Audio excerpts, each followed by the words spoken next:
Hi, Mr. Mack. Sweet. Where's Alex? What's up? It's your boy Alex Mack in the building. I'm here with... Alicia Jasmina.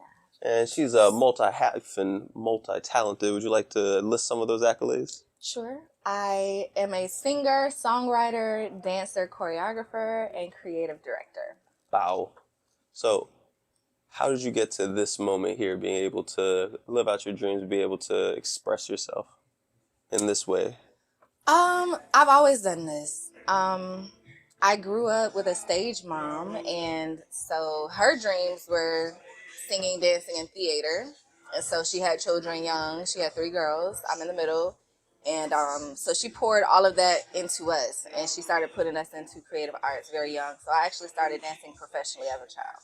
Okay. And then I was doing like performing and stuff as a child. So it's been on and off my whole life. Cool. Is there a specific moment you kind of remember growing up that kind of like kindled your love for this, or you just knew like, okay, I'm about this, I like this, let me keep down this road? I think it was always a natural thing, but I will say, so when my mom started taking us to dance classes, I think I started at 4 years old. I was just a natural, and I remember how it made me feel. I just remember feeling like I could lose myself in it, and it was at that time I didn't know it, but I was going into a channeling state very early with my arts. Yeah.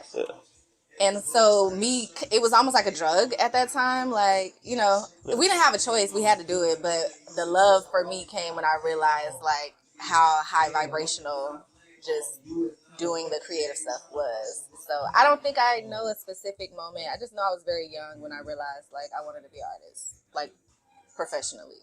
That sounds like it just beautifully like mended in right there. I'm reading this book right now. It's an old Russell Simmons book, but he was talking about how so many people from our backgrounds, communities, that we end up like in search for presence in the present moment.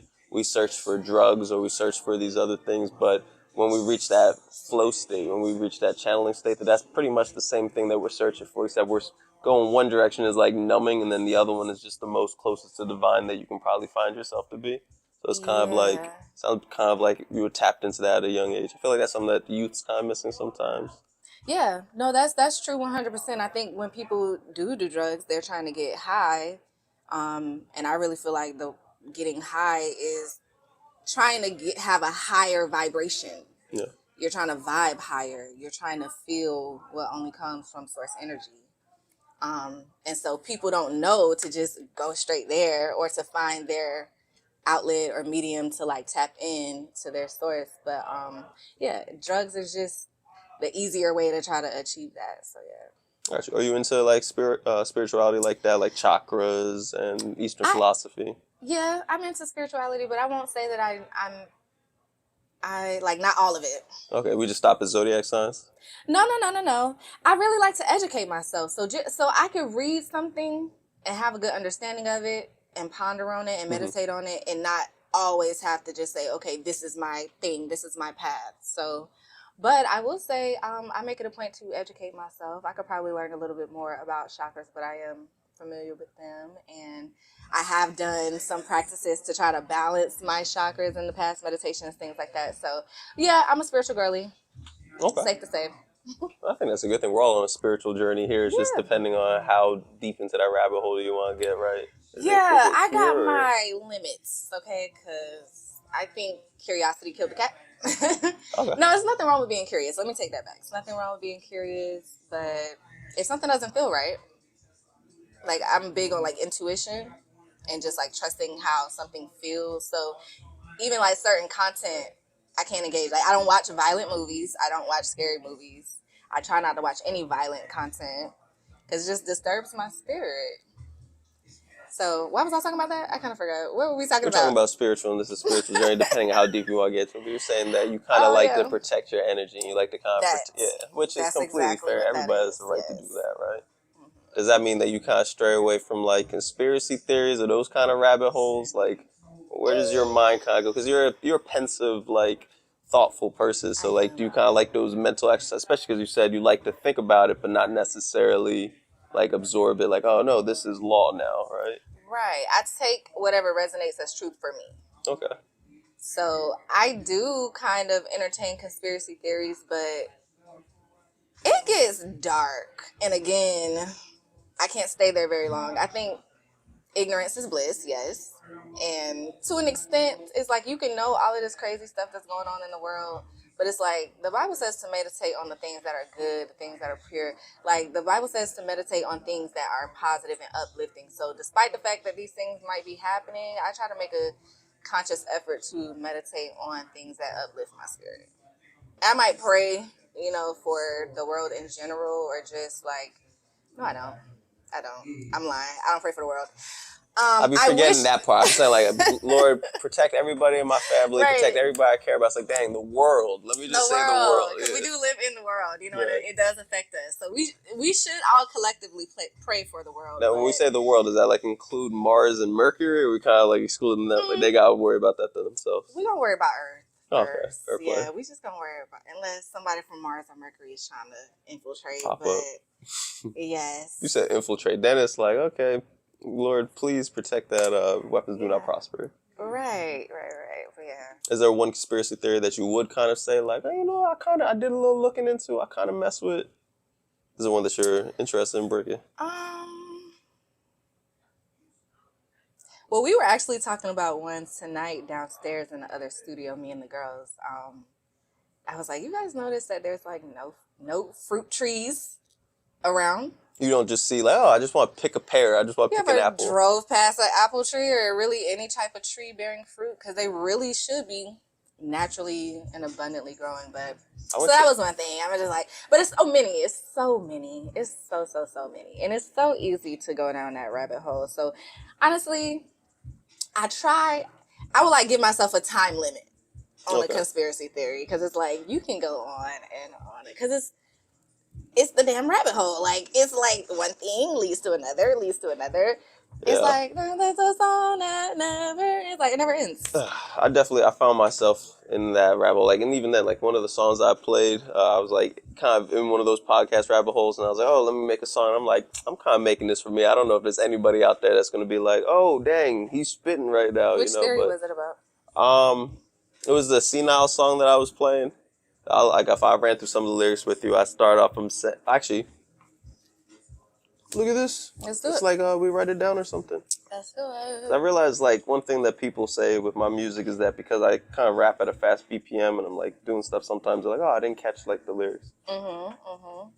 But I said, hey, dead presidents making money like a Rothschild. Pull off what you think. I'm in the Pentagon reading lost files. Smart and independent rec execs be talking Green Mile, rewriting history. Mandela going senile. Oh yeah, you got in there. You got in there. A little. Somebody got to be a little educated to know what you're talking about, though. Right, and that's what. But your music is not for everybody, and that's okay. Yeah. It don't need to be for everybody. I get that, but then there's still like the artist in you where you're like, I love to be able to just press play on something. It's just like the masses, it just resonates. But you're searching for futility at that point, right? You might have songs like that. We all can't be Michael Jackson, I suppose. Yeah, even that Michael Jackson conspiracy theory. Pump the brakes. All right.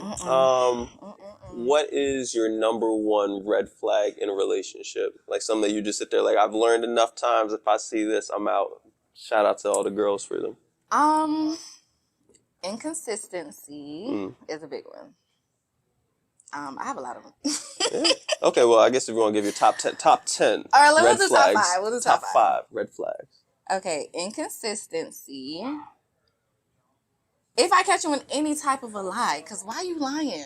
Yeah. Why are we still lying? Well, does that mean that you're always coming with complete honesty on your side? Or you kind of like, you can look and be like, all right, sometimes. I don't think you should lie to your partner. That should be the confidant, right? So, okay. So, for the most part, yes, you should be honest about everything, because what do you really have to lie about? But are there situations in life where, again, I keep making reference to the Bible, but there's a verse that's kind of been popping up for me lately, because I am kind of too honest to a fault. Like I'm really honest. Like I could probably get myself, like, keep less trouble happening in my life sometimes by just shutting it. But anyway, there's a Bible verse that says, don't let your right hand know what your left hand is doing. And the way I understand that is you don't got to say everything. But in relationships, I do feel like you should be completely honest. I feel like you should be completely honest. I don't think there's ever a good reason to lie, even if you might hurt my feelings. I get like omitting unnecessary information, but if it's necessary, say it. Okay, so lies. Number 2. Number 3, red flag. I feel like kind of piggyback while you're thinking for a second. To go off too, like if you're lying, then maybe you're just not with the right person, right? Because you wouldn't have to lie to that person Why if they are are you manipulating? yeah, That's what that is, right? essentially like any form of yeah, even withholding information. But we understand that there's a little bit of like It's manipulation. If I have to lie to save my life, sure. yeah, But other than that, like, what are we doing? yeah, for sure. Um, Number 3. Number 3, I would say lack of ambition. Yeah. Number 4, a lack of spirituality or self-awareness. Kind of both. That's major for you. I feel like that's maybe gets missed on some people's list, but that's important to you. Very much so. Love that. Very much so. And you gotta be able to learn how to love me. Like somebody who's very insistent on giving love the way they know to give it or want to give it instead of the way I need it, and not really having the intelligence to kind of like learn to adapt. Learn to adapt. Like learn how to love me or compromise, whatever the right word is to like make it there. Where it's like, because that's exactly like something I'm sure a lot of relationships can require. Like if you're a person where your love language is service, right? So you might do every single thing all day long, but like you don't think I love you, like you don't see everything. Yeah. But then it's like, I need you to say it to me. I need to hear it, and it's like all I need to do is that. But then the people who kind of get caught up, and it's like, why do I have to say it? Yeah, it's like a whole ego thing, and it's not even like you said the word compromise. Compromise makes me feel like you have to like lose out on something when it's not really that. It's more so you got to learn how people feel loved, and if you do love me, then it shouldn't be a hard thing for you to learn how I like to be loved, like, or how I receive love. So, and men are really men struggle with that because a lot of men feel like if they're providing, that's like, I love you, girl. Yeah, I say that's also just not something that's even like in our conversation, like even amongst ourselves or like how like maybe it's a new age conversation to like break in. Like I don't know, like if they were talking about love languages in the 70s like that or something, right? But there's generational of guys that are just kind of like tuck your shit in, like just kind of handle yours. Where it's like learning that there is like a the saying that I love is it's better to be a warrior in a garden than a gardener in a war. And I feel like there's so many guys that are like so fearful of turning into a gardener and like tending to the world because they're like, no, I have to like be strong. But it's like that's kind of a destructive mindset though, because what's a warrior? I think collectively, like maybe men are feeling emotions on a level that maybe they haven't collectively, meaning like men in general. And I think men don't know how to deal with those emotions, so they kind of just like deal with them in an unhealthy way. I don't know, man. That's another little rabbit hole we can go down, but yeah. But for time's sake, of course. Is there any like personal development books or quotes or just anything that you kind of came across that you feel like just grew your character or you would recommend to somebody else if they're kind of feeling a little lost along their path? I know it's like a heavy one to hit with one last one. It's not a heavy one. Cause I like books. I like to learn. I tend to do more like audio books. So half the time I'm like finding something online and I'm just listening to it while I'm driving or doing whatever. I don't really find myself reading as much these days, but I want to. But I would say a book that and I never finished my books either. I'm gonna be real. I never finished them, but I'll tell you my most recent read, which was this book called Attached, and it teaches you about attachment styles. I learned about myself that I had a very anxious attachment style, and anxious and avoidant at times. So I was just learning because, in relationships, That's another thing. Can I circle back to the red flag? You Flag in the play. If you're not learning how to be good at relationships, because come on, like at some point you have to actively learn. Yeah. Life is a growing game, right? The second you stop learning, the second you become stagnant, that's when you're not living anymore, right? Yeah. And some people are just not good at relationships because we're not really taught how to be in successful relationships. So if you're not picking up a book or reading or looking at a YouTube video or doing or talking to an advisor or a therapist, like if you're not doing anything like that to like ensure that you are showing up in the best possible way in your relationship, like you have to be actively willing to do the work, if you will. So yeah, that's that. But attached. So I wanted to learn about my attachment styles because I felt like I noticed about myself that they were unhealthy and they were like affecting me. So. And you said avoidant and resistant. Avoidance and anxious. And anxious. And that's kind of a complicated one, right? When you put both of them together? Yeah, so I think the ideal, shit, I'm gonna mess up. So I can't think of this. There's like an ideal state of being, like that's not anxious or avoidant. Okay. And I forgot what it's called, but it's in the book. Christ consciousness. That's that Christ consciousness, nirvana. That, like that, yeah. right? They don't call it that in the book, but yeah. Like that. Where you just basically kind of chilling. You don't feel no type of way based on what's going on in your relationship. That's the goal, to not really be so moved by what's going on around you or just so attached to people and things.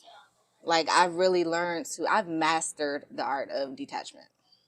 It does take a while. I mean, maybe I haven't mastered it, but I'm pretty close. Okay, I was gonna say for myself at least, like when I become attached to something, like then I'm like so like what's the book, The Mice and Men? You know that one, like Lenny, where he's like petting the rabbit and he's like choking the shit out of the rabbit because he's so like I love it. Like no, I never heard of that. Like, I mean that more like a metaphorical level, right? Like, and that's the same reason why, like with music and beats, for example, why I just get so like locked in on something sometimes like that. But it's not healthy when you apply that same thing that might make you great in one field to a relationship. It's learning to detach in some ways. Yeah, that's why you got to read them books. You got to learn, go to therapy, like just work on it. Also, but I'm not even in this stage of my life. I mean, we met here at the studio. We're at the studio now. We're here working. That's where I am. It's all about the music for me right now. It's all about the work. It's all about me. Like Issa Rae, it's a me season.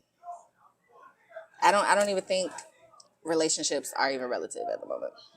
But then it's like relationships is everything. The relationship with yourself, relationship with your community.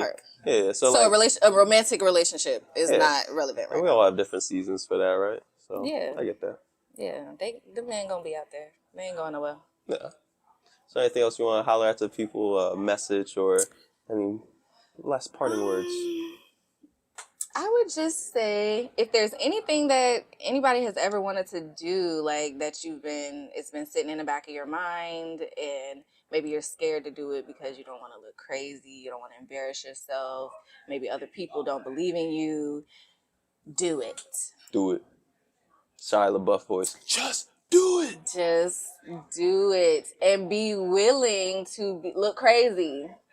Be willing to look crazy because people will call you the same things they will call you crazy for now and cringe for now will be the same things they will be calling you a genius for when you make it. So. Heard it here. Want to tell people what to holler at yet? Yes, you guys can find me on Instagram and YouTube at Alicia Jasmina, ALICIAJASMINA. I do have a podcast that I did with two other girls called Thrive As I Am. So that is also on Apple and Spotify.